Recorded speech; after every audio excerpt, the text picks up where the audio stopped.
जय हिंद मेरे प्यारे साथियों। आज हम एक नया चैप्टर बायोलॉजी में स्टार्ट करते हैं। प्रचलन एवं गति या संचलन, लोकोमोशन एंड मूवमेंट।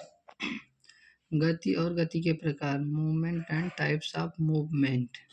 जीवों में स्थान परिवर्तन करने की क्षमता होती है जिसे प्रचलन कहते हैं। जैसे दौड़ना, चढ़ना, तैरना। कोई दौड़ कर यहाँ से वहाँ पहुँच जाता है, स्थान परिवर्तन कर रहा है। कोई एक तल्ले से 10 तल्ले तक चढ़ गया, स्थान परिवर्तन किया। तैर कर इस पार से उस पार चला गया, स्थान परिवर्तन किया। ऐसे ही जब जीवों में स्थान परिवर्तन करने की जो क्षमता होती है उसे प्रचलन कहते हैं। और अब गति को देखते हैं। प्रचलन या गमन प्रक्रिया शरीर की कोशिकाओं के परिवर्तन से होती है। प्रचलन या गमन की जो प्रक्रिया है ये शरीर के कोशिकाओं में परिवर्तन से होती है, जिसे गति या संचलन कहते हैं। गति या संचलन कहते हैं। प्रचलन या गमन प्रक्रिया शरीर की कोशिकाओं के परिवर्तन से होती है, जिसे गति या संचलन कहते हैं। मनुष्य के शरीर में कोशिकाएं मुख्यतः 3 प्रकार से गति करती हैं। एक अमीबी गति, पश्चमाभी गति, एक पेशी गति। मनुष्य के शरीर में मुख्यतः 3 प्रकार की गति होती हैं। एक अमीबी गति, पश्चमाभी गति, पेशी गति। अमीबी गति देखते हैं। Amoeboid movement. मानव के शरीर में अनेक कोशिकाएं जैसे WBC यानी कि वाइट ब्लड कॉर्पस्कल्स, श्वेत रुधिर कणिका, महाभक्षाणु कोशिका यानी कि माइक्रोफेज सेल, ये सब जो कोशिकाएं होती हैं अमीबा की भांति अपनी कोशिकाओं पर कूटपाद बनाकर गति करती हैं। देखिए, मानव के शरीर में अनेक कोशिकाएं जैसे WBC, श्वेत रुधिर कणिका, महाभक्षाणु, माइक्रोफेजेस कोशिका, माइक्रोफेजेस सेल आदि अमीबा की भांति अपनी कोशिकाओं पर कूटपाद बनाकर गति करती हैं। अमीबा पर कूटपाद स्यूडोपोडिया जो बनाती हैं, इसके बारे में हम मतलब कि और पहले चैप्टर है, लेकिन मैं प्रचलन एवं गति या संचलन चैप्टर स्टार्ट कर रहा हूँ, तो इसके बारे में इस चैप्टर में आराम से बात करेंगे। पश्चमाभी गति, सीलियरी मूवमेंट। मानव शरीर की अनेक कोशिकाएं जैसे श्वास नली के भीतरी स्तर की दीवारों की कोशिकाएं, मादा अंडवाहिनी ओविडक्ट की भीतरी दीवार की कोशिका में महीन रोम पश्चमाभ सीलिया पाए जाते हैं, जो पैरामीशियम की पश्चमाभी गति को प्रदर्शित करते हैं। इसके विपरीत नर में निर्मित शुक्राणु यानी कि स्पर्म अपनी पूंछ यानी कि टेल के द्वारा कशाभी गति प्रदर्शित करते हैं। श्वास नली के भीतर और मादा अंडवाहिनी ओविडक्ट, ये मानव जनन में डिटेल में इस पर बात की जाएगी। बस ये जान लीजिए कि इसमें श्वास नली के भीतर की दीवारों की कोशिकाएं और मादा अंडवाहिनी ओविडक्ट के भीतर की कोशिकाओं में महीन रोम पश्चमाभ पाए जाते हैं, सीलिया पाए जाते हैं, जो पैरामीशियम की भांति पश्चमाभी गति को प्रदर्शित करते हैं। और इसी के विपरीत नर में निर्मित शुक्राणु स्पर्म अपनी पूंछ यानी कि टेल द्वारा कशाभ गति प्रदर्शित करते हैं, फ्लैजलर मूवमेंट प्रदर्शित करते हैं। ये नर शुक्राणु भी मानव जनन चैप्टर में अच्छे से पढ़ेंगे, फिर उसमें गति होती पूंछ सब दिखाएंगे। पेशी, अब मतलब कि पेशीय गति, मस्कुलर मूवमेंट। पेशी गति देखते हैं। Muscular movement. मानव के शरीर में पाए जाने वाले पेशी ऊतकों मस्कुलर टिश्यू से अंगों में गतियाँ होती हैं। मतलब कि मानव शरीर में पाए जाने वाले मस्कुलर टिश्यूज पेशी ऊतकों के कारण ही अंगों में गतियाँ होती हैं, जिन्हें पेशी गति कहते हैं। ये पेशी गतियाँ प्रायः अनेक प्रकार की होती हैं। मानव शरीर में पाए जाने वाले पेशी ऊतकों मस्कुलर टिश्यू से अंगों में गतियाँ होती हैं। मतलब कि मानव शरीर में पेशी ऊतक पाया जाता है, जिससे कि मानव शरीर के अंगों में गतियाँ होती हैं जिन्हें हम पेशीय गति कहते हैं। पेशी के कारण हो रहा है तो पेशीय गति कहेंगे। ये पेशियाँ प्रायः अनेक प्रकार की होती हैं, जैसे कि देख रहे हैं आगे। कंकाल पेशी, अंतरा पेशी, हृदय पेशी आदि। तो कंकाल पेशियाँ अंतः कंकाल को गति देती हैं। जो कंकाल पेशियाँ हैं ना, वो अंतः कंकाल जब पढ़ाएंगे तो बाह्य कंकाल, अंतः कंकाल सब समझाएंगे। बस यहाँ ये ध्यान दीजिए कि कंकाल पेशियाँ अंतः कंकाल को गति देती हैं। अंतरा पेशियाँ खोखले अंगों की दीवारों में गति पैदा करती हैं। कि अंतरा पेशियाँ जो हैं वो खोखले अंगों की दीवारों में गति पैदा करती हैं। जैसे वहाँ बताया ना, श्वास नली खोखला अंग है, तो खोखला मतलब कि अंतरा पेशियाँ खोखले अंगों की दीवारों में गति पैदा करती है। बस इतना ही देखिए। और तीसरा, हृदय पेशियाँ हृदय की दीवार में गति उत्पन्न करती हैं। जब हृदय पढ़ेंगे तो हृदय कार्डियक मसल्स भी अच्छे से पढ़ेंगे। हृदय कार्डियक मसल से ही बना होता है, कार्डियक सेल से, उसमें कार्डियक मसल होते हैं। तो जब हृदय पढ़ेंगे तो आराम से हृदय के बारे में, हृदय पेशियों के बारे में और डिटेल में पढ़ेंगे। बस यहाँ इतना जानिए कि हृदय पेशियाँ हृदय की दीवारों में गति उत्पन्न करती हैं और अंतरा पेशियाँ खोखले अंगों की दीवारों में गति पैदा करती हैं। ये सब एक ही बात है, लेकिन पॉइंट बनाकर समझा रहा हूँ ताकि आपको समझने में और याद करने में दिक्कत ना हो। कंकाल पेशियाँ जो हैं अंतः कंकाल को गति देती हैं। अब पेशियाँ देखते हैं, मसल्स। हमारे शरीर की क्रियाएं तंत्रिकी तथा हार्मोनी नियंत्रण में होती हैं। हमारे शरीर की जो क्रियाएं हैं, ये एक आप तंत्रिका तंत्र सुने होंगे, नर्वस सिस्टम, उसके नियंत्रण में होता है और हार्मोन के नियंत्रण में होता है। तो तंत्रिकी यानी कि न्यूरल, हार्मोनी यानी कि हार्मोनल नियंत्रण में होता है। हमारे शरीर की क्रियाएं जो होती हैं तंत्रिकी नियंत्रण एवं हार्मोनी नियंत्रण में होते हैं। तो जब तंत्रिका तंत्र पढ़ेंगे तो उसमें बताएंगे शरीर को ये कैसे कंट्रोल करता है, और हार्मोन पढ़ेंगे तो ये बताएंगे कि हार्मोन पर मतलब हार्मोन कैसे काम करता है, शरीर हमारा हार्मोन कैसे नियंत्रण, हार्मोन रिलीज होता है किस चीज़ के लिए, कहाँ होता है, उसका काम क्या होता है, इत्यादि चीज़ों के बारे में हम सब बात करेंगे। ये मुख्यतः 2 प्रकार की होती हैं।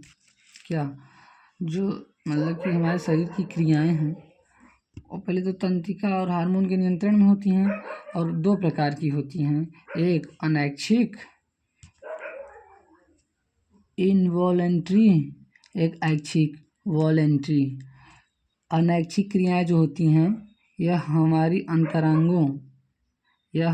अंतरांगों इंटरनल ऑर्गन्स में हमारी इच्छा और संज्ञान के बिना ही अपने आप होती रहती हैं। यह हमारी अंतरांगों में हमारी इच्छा और संज्ञान के बिना ही अपने आप होती रहती हैं। सिंपल भाषा में बोला जाए तो यह हमारी अंतरांगों में बिना मतलब कि हमारे बगैर कुछ किए या हमें कुछ कहे बिना ये अपना काम करती रहती हैं। हम उसमें हमारी इच्छा से कोई मतलब नहीं है। जैसे हृदय स्पंदन, श्वास क्रिया, पाचन क्रिया, रुधिर वाहिनियों में रुधिर का बहना। अब कान का सुनना हमको कहना पड़ता है, सुन लो, नहीं ना, सुन लेता है कान। हृदय स्पंदन कहना पड़ता है, धड़किए, नहीं धड़क रहा है। श्वास लेने के लिए श्वास लो, अरे श्वास लेगा, वो अनैच्छिक पेशियाँ हैं। यहाँ पाचन तंत्र में अनैच्छिक पेशियाँ हैं, वो अपने आप काम करता रहेगा। आप सो जाइए, जाग जाइए, वो काम तो मतलब काम अपना करते रहता है 24 घंटे। रुधिर वाहिनियों में बहता रहता है, कहना पड़ता है कि अब ए रुधिर बह। तो समझ में आया अनैच्छिक क्रियाएं क्या होती हैं, जो मतलब कि हमारी अंतरांगों में हो लेकिन हमें उनके लिए कुछ कहना न पड़े, वो अपने आप चलती रहें, और ऐसी क्रियाओं को अनैच्छिक क्रिया कहते हैं। इनमें अब देखते हैं ऐच्छिक क्रियाएं। वे क्रियाएं जो हमारी इच्छा से या जानबूझकर हम करते हैं ऐच्छिक क्रिया कहलाते हैं। वे क्रियाएं जो हम जानबूझकर करते हैं ऐच्छिक क्रियाएं कहलाते हैं, या जानबूझकर करते हैं या हमारी इच्छा अनुसार होता है। जैसे हाथ का मोड़ना, पैर का उठाना, आगे चलना, पाछे चलना, किसी को घूंसा लगाना, ये इत्यादि जो भी बाहरी क्रियाएं हैं ये सब ऐच्छिक क्रियाएं हैं। जितना भी हम अपने आप से करते हैं ऐच्छिक क्रियाएं हो गई। हमारी प्रत्येक क्रिया में, चाहे यह अनैच्छिक हो चाहे ऐच्छिक, किसी न किसी प्रकार की गति की विशेष भूमिका होती है। मतलब कि भाई देखिए, कुछ तो गति करेगा, वरना गति ना करता तो हम हाथ उठा पाते? इच्छा कितना भी करें, हाथ उठा लेंगे? नहीं ना, हाथ नहीं उठा पाएंगे। तो मतलब कि हमारी प्रत्येक क्रिया में, चाहे यह अनैच्छिक हो या ऐच्छिक हो, किसी न किसी प्रकार की गति यानी कि मूवमेंट की विशेष भूमिका होती है। हाँ, इन सभी गतियों को अंजाम देने के लिए शरीर के सारे अंगों की रचना में पेशी ऊतक सम्मिलित होता है। मतलब कि जो भी गतियाँ होंगी, इन सभी गतियों को अंजाम देने के लिए शरीर के सारे अंगों की रचना में पेशी ऊतक सम्मिलित होता है।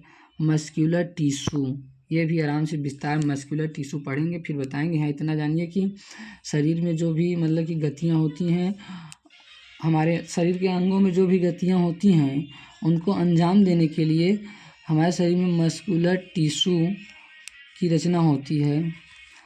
पेशी ऊतक हमारे शरीर के भार का लगभग 40 से 50% अंश बनाता है। यहाँ देखिए कितना बड़ा बात, पेशी ऊतक जो है हमारे शरीर के भार का लगभग 40 से 50% अंश बनाता है भाई। पेशी कोशिकाएं लंबे, सकरे और बेलनाकार या तुर्करूपी स्पिंडल शेप्ड पेशी तंतु यानी कि मस्कुलर फाइबर, ये मस्कुलर नहीं लिखे हैं या फाइबर लिखे हैं, पेशी तंतु के रूप में होती हैं। पेशी कोशिकाएं लंबे, सकरे और बेलनाकार या तुर्करूपी स्पिंडल शेप्ड पेशी तंतुओं के रूप में होती हैं। आकुंचनशीलता, कॉन्ट्रैक्टाइलिटी यानी कि सिकुड़ना ही इन तंतुओं का विशेष गुण होता है। अब ये जो तंतु हैं, पेशी तंतु, ये सिकुड़ने का काम करते हैं। तो इनका मेन काम क्या है? सिकुड़ना। आकुंचनशीलता, कॉन्ट्रैक्टिलिटी ही इनका विशेष गुण है। तो सिकुड़ना मतलब कि आकुंचनशीलता का मतलब सिकुड़ना, कॉन्ट्रैक्टिलिटी सिकुड़ना है। पेशी तंतु ये परस्पर समांतर स्थित होकर अपने ऊतक बनाती हैं, जिन्हें पेशियां कहते हैं। ये समांतर स्थित होकर अपने ऊतक बनाती हैं, जिन्हें पेशियां कहते हैं। पेशियों के सामूहिक आकुंचन के कारण ही पेशी तंतु प्रभावी गतियाँ करती है। पेशियों के सामूहिक आकुंचन मतलब कि पेशियां जब एक समूह में आकुंचन या सिकुड़न, कॉन्ट्रैक्टिलिटी करती हैं, तो उन्हीं के कारण पेशी तंतु प्रभावी गतियाँ उत्पन्न करते हैं। पेशियों के सामूहिक सिकुड़ने के कारण ही पेशी तंतु प्रभावी गतियाँ उत्पन्न करता है। पेशियाँ 3 प्रकार की होती हैं: अरेखित पेशियाँ, हृदय पेशियाँ, रेखित पेशियाँ। अरेखित पेशियाँ, हृदय पेशियाँ, रेखित पेशियाँ। स्मूथर,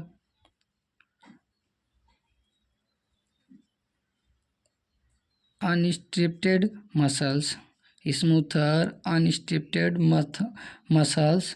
कार्डियक मसल्स, स्ट्रिप्टेड और स्ट्रिएटेड मसल्स।